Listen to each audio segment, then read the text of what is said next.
সে কংগ্ৰেছৰ এতিয়া বেলেগ পৰিচয় নাই ইণ্ডিয়ান নেশ্যনেল কংগ্ৰেছ যেটো ভাৰতবৰ্ষৰ আটাইতকৈ পুৰণি দল সেই দলটোৰ আজি এনেকুৱা দুৰৱস্থা এনেকুৱা শোচনীয় অৱস্থা যে নিৰ্দিষ্ট ধৰ্মীয় সংখ্যালঘু এলেকাত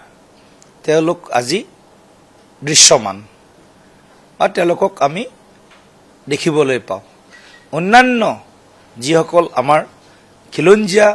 জনবসতি প্ৰধান অঞ্চল বা ভাৰতীয় মূলৰ যিসকল লোক বসবাস কৰে সেই অঞ্চলত আজি কংগ্ৰেছ বা ইণ্ডি এলায়েন্স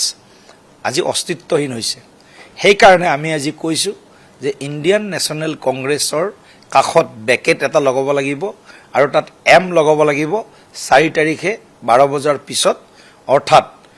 তেওঁলোকৰ যি তুষ্টিকৰণৰ ৰাজনীতি তেওঁলোকৰ যি ভোট বেংকৰ ৰাজনীতি খিলঞ্জীয়া বিৰোধী তেওঁলোকৰ নীতি আৰু স্থিতি আৰু ভাৰতৰ যি মূল সাংস্কৃতিক বা আধ্যাত্মিক চেতনা শক্তি বা আমাৰ যি সনাতনী পৰম্পৰা সেই পৰম্পৰাক তেওঁলোকে যিদৰে অনাদৰ কৰিছে অসন্মান কৰিছে আৰু যিদৰে সনাতনক তেওঁলোকে যিকোনো মানে নিম্নমানৰ বা অত্যন্ত নিচ